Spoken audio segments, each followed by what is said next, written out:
Hello everyone, welcome to the new episode of Professionals Unplugged. I am your host Utkarsh Shukla and today we have Ibrahim with us. Ibrahim, thank you so much for joining in. Thanks, Utkarsh. Thanks for inviting me. So let's start with a very basic question. Can you please introduce yourself to our audience, like who you are, what work you do, anything you want us to know about you? Sure. Thanks again. So my name is Ibrahim Badis Muhammad.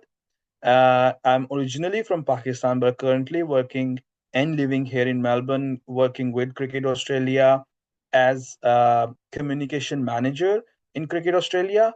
And I've been working in this role from the last around 2.5 year. That like the new summer starting in Australia would be my third summer. And before that, I was media and digital head in Lahore Qalandars, a franchise of Pakistan Super League.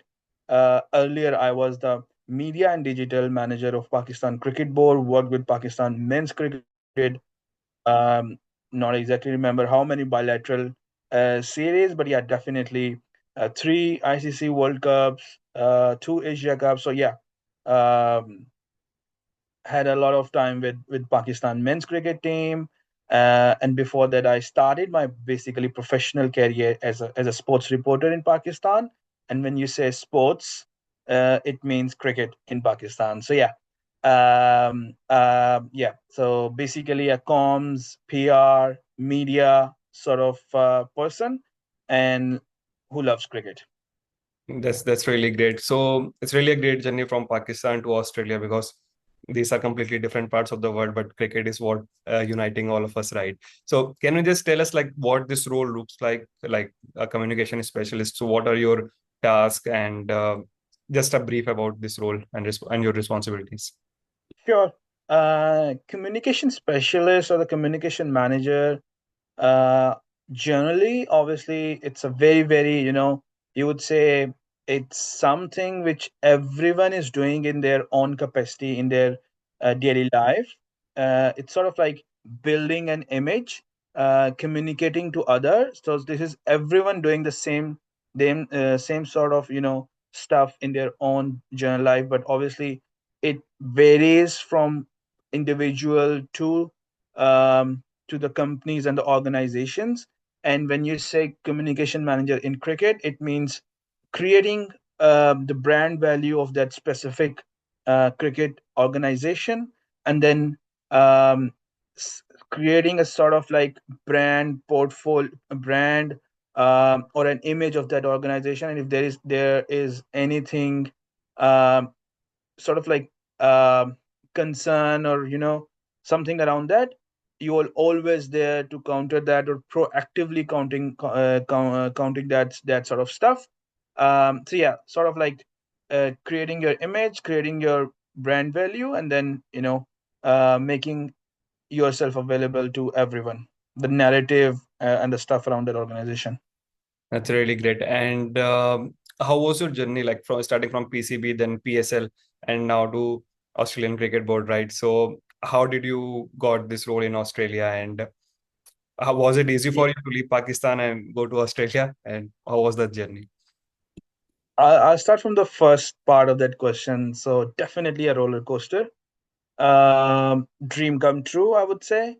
And I can definitely say that it's a dream life for any comms manager or a cricket manager who loves cricket. That's sort of like a dream journey. I feel myself very blessed, very fortunate that I am in that journey and living in that. Yeah, it wasn't like cricket was, is, and will always be my first love. Being from that South Asian background, we all know how much we love cricket, the game, the passion, and everything around it. So it's something like it literally flows as blood in our body. So that's the one very important part. So you can't keep yourself away. And when you get an opportunity to work in that space, it actually not only sort of like makes things easy, it also motivates and encourages you to do something special to register yourself or get that acknowledgement. So that's my main goal and objective wherever I would be, and currently in Australia as well. So when I started working as a because I finished my bachelor's in media and comms in 2013, and I started that bachelor in 2009. So in our part of world in Pakistan, bachelor's is of 4 year, and when I started 2009, my professional sort of studies, I actually concurrently went to the media industry, looking out for some jobs.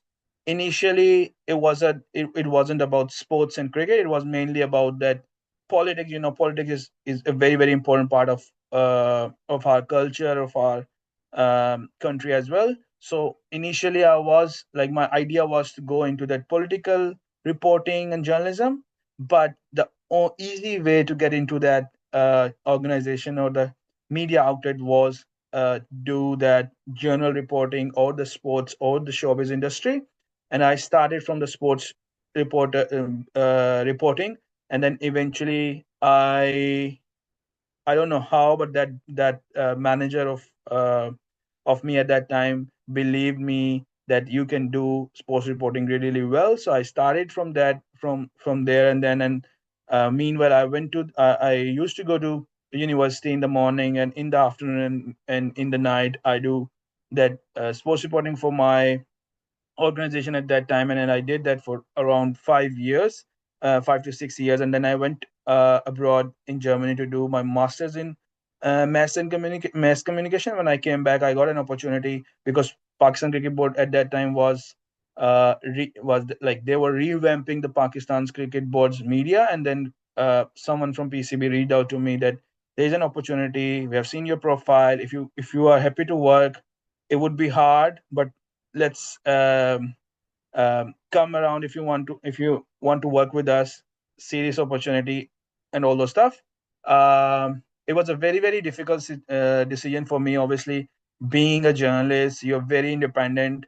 Um you you report what you see, but in a comms role, corporate hat on, it's always very very difficult. And once you are in that new role, it would be again hard to go back to that um, earlier job. So I took a time to decide, but once obviously I decide, I took it like as a national sort of opportunity. And when I took it, I obviously started that as a media and comms manager in 2019 in Pakistan Cricket Board. And then when I obviously started that, eventually I became the media and digital head of Pakistan men's cricket team.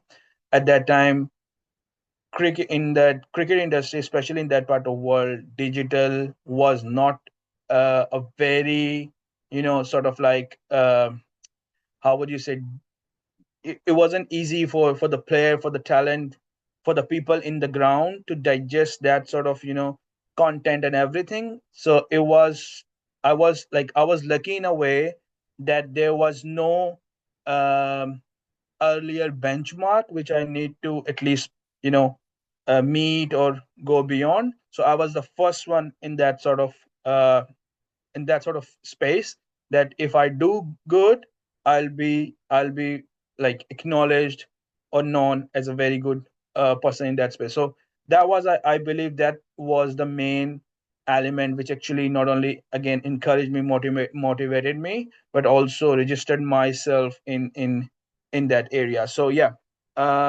media and digital was the first thing in Pakistan cricket which actually um, gave me that sort of boost that okay, you can do something bigger uh, if you are here, you can go a bit beyond. And from Pakistan to Australia, so it wasn't my journey, it wasn't my plan, it was my wife who actually got an opportunity. She was looking around to done her masters in education field because she is in the education field, and she got an opportunity here in Australia, got admission in the masters. We have a 6-year-old son who was at that time was a 3-year-old.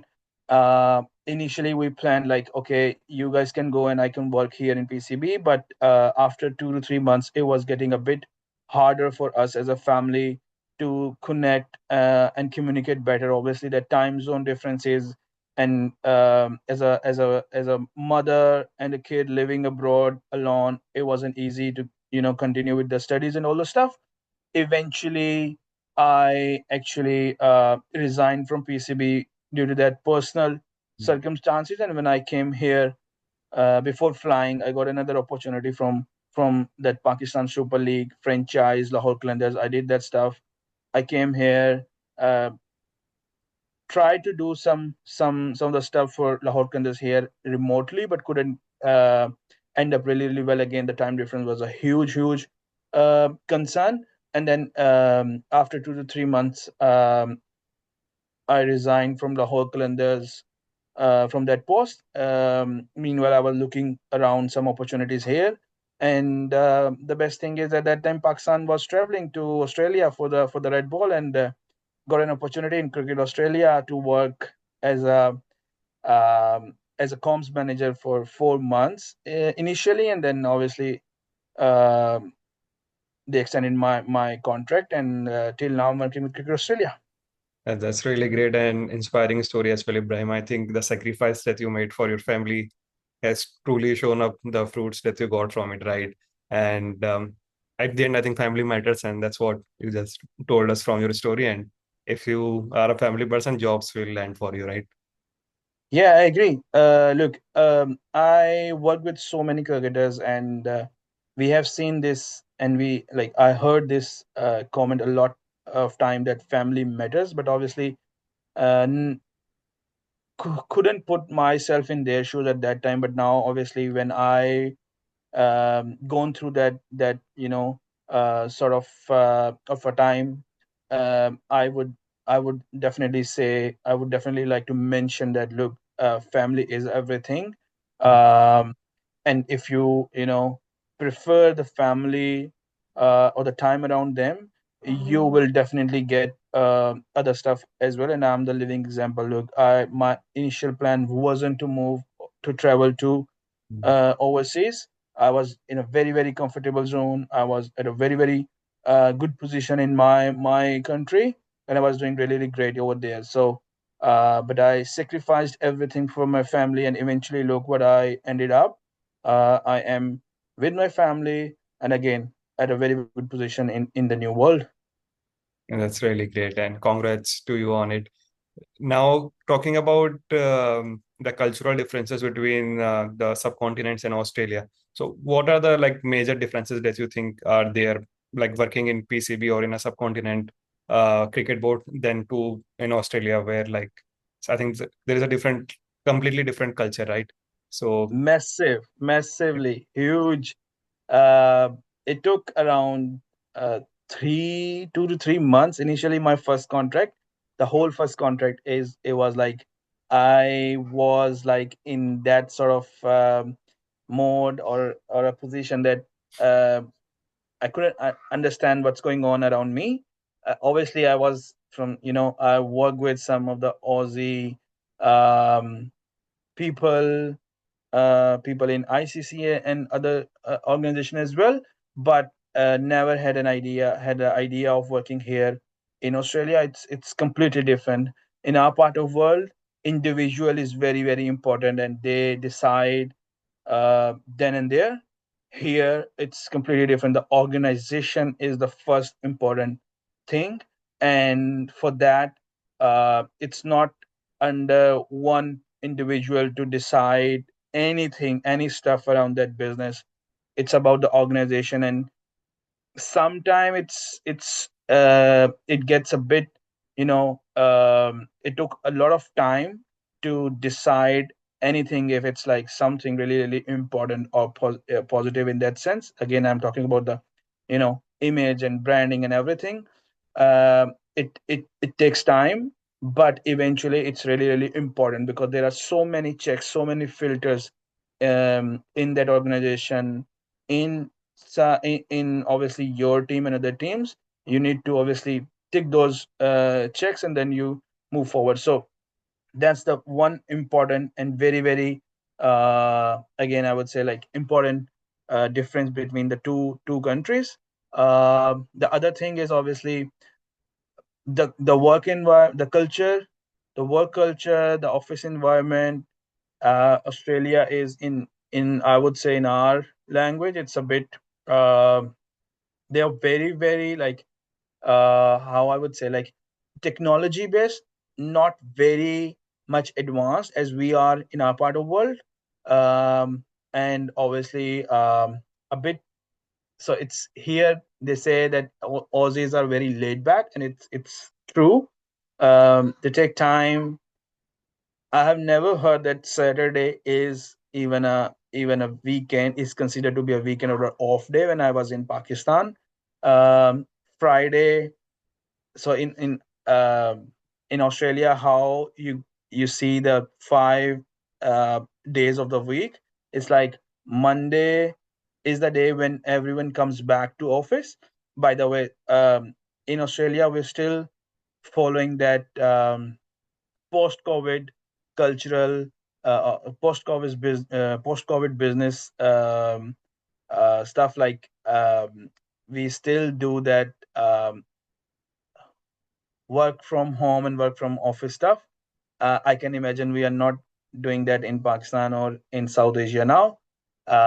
So here on Monday, there are so many meetings and people come back to office.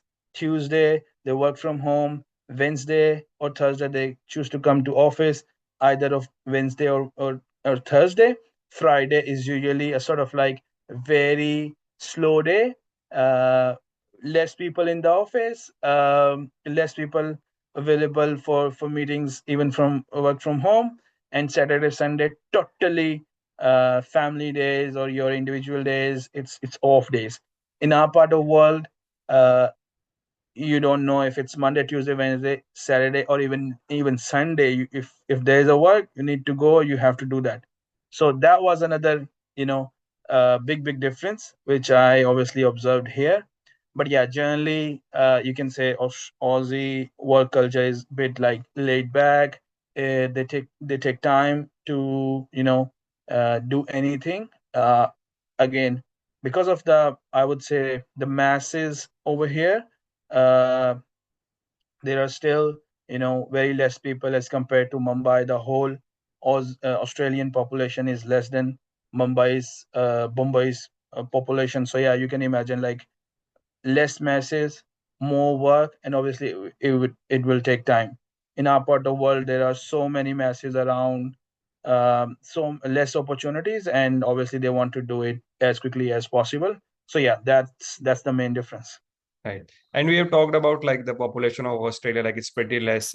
Instead of that, the success of cricket Australia is like they are one of the top team still in the world, right? So you have been working with them for last 2 years now, more than 2 years, right? So do you think any like difference between their approach and what we follow in like subcontinents? Anything that you have noticed like that can be Yeah. the they are more successful? Yeah, 100%. The structure, as I said, that they believe here in Australia, everyone believes that organization or the structure matters, not the individual. In our part of world, the individuals matter. No matter if like if he or she following that, you know, usual protocols or not. If we have seen that individual has done incredibly well, we believe that he or she would be very very good in that new circumstances as well. But here culture, the main culture is organization and the structure. Same is the case with cricket. Everyone in cricket Australia and those cricket fans feels very like it's a very proud moment for them, and they feel very acknowledged that even though with the very less population, they are far above from other countries in cricket and other sports as well. But yeah, cricket is the main thing because obviously cricket is the national game here as well. So yeah, structure, domestic structure, how a player, you know, rise from that very initial stages and then goes to that elite level. Uh, no matter if you are like 5 years of age or if you are up above 30, 34, you still have to follow what the set patterns are, and these patterns are designed to make you better. And the other important thing is red ball. Here is like a culture that red ball is very very important and very you can say that uh, yeah, it's very important, very big thing in not only in Australian cricket but also in Australian culture. Sort of like Boxing Day is sort of like a cultural activity. um, and then the Boxing Day test is like everyone, no matter if they love cricket or not, they come out and follow the red ball. In our part of world, even tennis ball or the white ball cricket is the prime at the prime level, and we take that sort of approach as well in our decision making and everything. Of course, money matters, but we have seen here that in Australian cricket, in Australian structure, um, the commercial comes as a second option. First is obviously the game. Um, Here, Cricket Australia is a national body, governing body, but states have state cricket. Even in the BBL state clubs and all those teams have a very very strong voice in every subject. In again our part of world, governing body has the most important voice and usually influence on other clubs or the states. Even in Pakistan, when I was in Pakistan, we don't have any state cricket in 4 years. So PCB, Pakistan Cricket Board, was actually running and funding those state cricket organizations at that time as well. So you can imagine like how important the culture or the structure here in Australia, and what's the difference in our part of world. But yeah, um, you can see if you get a ride around in Melbourne, Sydney, Brisbane, or Adelaide, anywhere, you will see kids or the teenagers, even the above 40, 50. They would, you can see on the weekend, Saturday or Sunday, they would be playing cricket around the cities, but with the red ball. um, and when you take a ride to like in Delhi or in Lahore or in Dhaka, you'll see most of the people playing with the white ball or even with the tennis ball. So yeah, I would say like that limited over cricket has influenced or impact our strategies in our part of world. Here, that long term, obviously, the red ball cricket, the long format cricket has made them like sort of like it's actually in the has sort of like impact very impactful in their decision making as well, and that shows like how they design their strategies and how the Australian cricket is far above from other cricketers. I think I totally agree with you. I was watching an interview of Australian cricket team where they have interviewed Pat Cummins, Boland, and Stark. All of them were choosing World Test Championship over World Cup and 50-50 World Cup and even 2020 World Cup, right? So I think that's what shows their mentality. Like they're prepared for 5 day game. And Even yeah, yeah, I agree. Even that's obviously you're saying about that. What are the mindset of that nine within that 90 yard, even outside the 90 yard in our office, because I work with marketing team as well. So in two different departments, comms and marketing. And in marketing, so every single like it's my third season with Australia Cricket Australia, and in all those 3 seasons, no matter if Pakistan was the first red ball team when I started working with Cricket Australia. Next year it was India, even though Pakistan was coming for white ball. The importance was for Indian red ball at that time. And I was like, okay, because India is a bigger team and Pakistan is not very bigger, obviously with the current ranking. But next year, like this year, England is coming for Ashes and India is coming for white ball. But the main focus is England Ashes. It's not about India. Obviously, India is coming and have a very very good white ball team. So it's not about India, Pakistan, or England. It's about red ball. So focus is on red ball cricket, and white ball is the secondary stuff because obviously again, as I said, commercialization. in other part of world is the prime thing, and then the game is the second. Here I have seen the difference that game is actually the first thing, and then the commercialization comes. Correct. I think that's the main difference that is driving them with a greater amount of growth rather than us, right? Yes, agree. So, any stories or any incident that you'd like to share with us from the cricket ground? uh there are so many. Which one do you want to know? Anyone from Pakistan team, one from Australian team? Australia. So I haven't worked with Australia men's cricket team so far, so don't have many. Like, um, yeah, but I can say like three days back, I was in the office, and when I obviously tapped my office card, the door opened, and who came out from the door, from inside from the office. It was Nathan Lyon, was going out for a coffee with our CEO Todd Greenberg, and it was like, okay, the guy's here. When I went into my obviously that level where we work as a comms team, and I saw Talia McGrath, the Australia women's vice captain, was also Okay. sitting over there. So yeah, that was sort of like a very recent moment. But again, another difference here in Australia, we have seen that Nathan Lyon did not have any security guard around him. Neither our CEO, Talia McGrath, even was like roaming around in the office very freely. Nobody was, asking or disturbing them. Look, we want this and we want that. But if it would be our part of the world, like let's imagine if it would be Babar Azam or you know even Ashwin or Sharma or I'm not mentioning Kohli is a bigger brand. Obviously, everybody wants to, get close to him. But yeah, these people, if they would be, visiting their respective boards, I can imagine how much the security around them and how they would be moving. So yeah, that's another a cultural difference. That look, whoever that individual, he is an individual, and if he's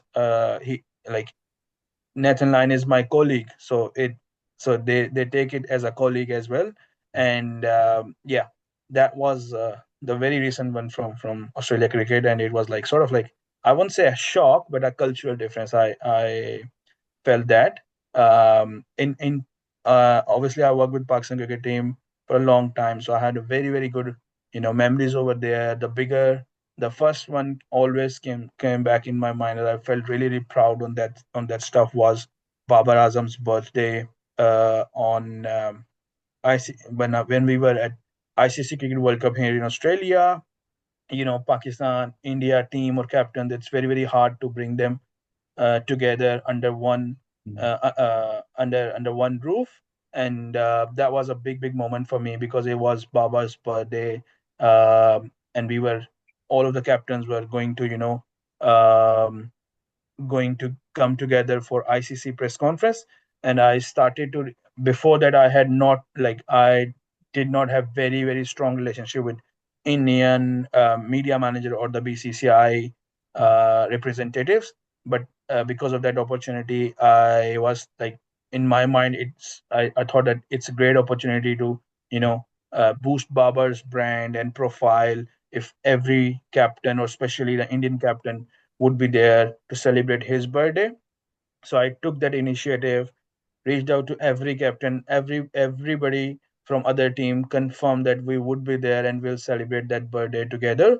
But it was just India who was not responding at that time, and I was like very confused if everybody would be there and if we record it and if we post it out Yeah. and if India won't come, it would not only be like a bad sort of uh, marketing for India, but also for Babar and Pakistan. So luckily, I found when we were checking in, the captains had to stay in the same hotel for the press conference. When we were checking in the hotel, we luckily we actually bumped into Rohit Sharma and the Indian media manager, and then we spoke over there that it's you might have got that invite. Rohit said okay.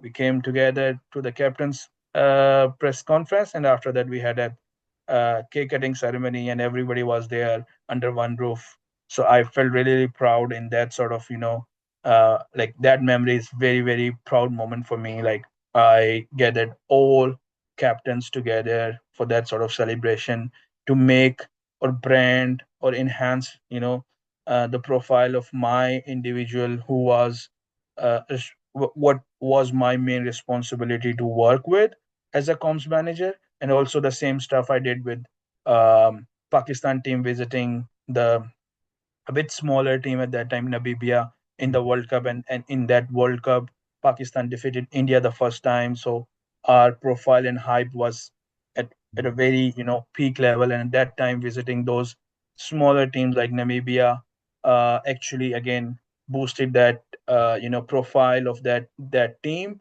and I felt again that really proud that as a comms manager, it was a big take on my side, thinking in that direction. Sort of like doing your basic job. It's not just travel with the team or countering any negative narrative. It's also doing stuff proactively to create that sort of image or profile of that individual or the organization.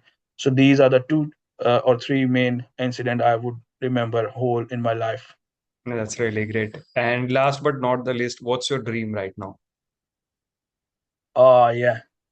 I would say dream, but also a goal to work with Australia men's cricket team as a media manager and becoming a first South Asian to work with Australia men's cricket team. The first one to work in two different teams. We have heard about the players playing for two different countries. A recent example is obviously Rory Burns. He played for Australia and then he moved to Italy playing for them. So yeah, that's sort of like a dream for me, and obviously my goal as well to go to obviously if I get a chance at any point of time, I would love to grab that opportunity to work with Australia men's cricket team. So yeah, uh, you can say smaller goal at this point of time, but I would say it's literally is a dream for me. Thank you so much, Ibrahim, and wish you a lot of luck and success on this role and hope to meet you soon in the future. And thank you so much for sharing the stories and insight with us. It was really an inspiring for me as well to know how a persons from subcontinents are able to move to Australia and help them to grow in the cricket and in their sports. So keep shining and thanks a lot. Now thanks again, Utkarsh, and I would say like now thanks again for those all those words. Yeah, because I'm living in that life, so uh it is like I'm telling you, everyone who's listening, that those people who are at at some stages, and we see them as like heroes or something like that. I work with those people, and I can tell you, obviously, again, working with Australia, Cricket Australia, and Pakistan team and all those stuff, I can tell you, they are the people same like us. They think like us, and they like their daily routine is like us. It's just about uh, um, an opportunity. When you get that, grab it with both hands and get. And if you don't have any opportunity, get ready for the opportunity.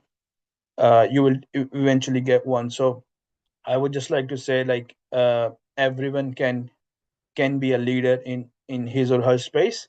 It's not always you need an organization or some sort of platform to be a leader. And if you have that sort of mindset, you eventually will get something really great in your life. Also, my second suggestion, or the main crux of my life, is be very natural, or I would say like say or think whatever in your heart. Listen to your heart, and then do whatever your heart is saying. uh, you don't like it's a social media world. We all know that we do different or shows ourselves different on social media pages, what we are not. It's all right, it's good. That platform is for that purpose, do it. But in the real life or in the professional life, uh no need to like try. I would say, I won't be a negative person, won't say don't do fake stuff. I would say rather do uh, original stuff, true things, um, and keep that sort of mindset that you need to go, if you need to go far away, think in that manner, that you need to, do stuff correctly, rightly, and whatever in your heart. And you know what, if you make mistake by listening to your heart, you will learn from those mistakes.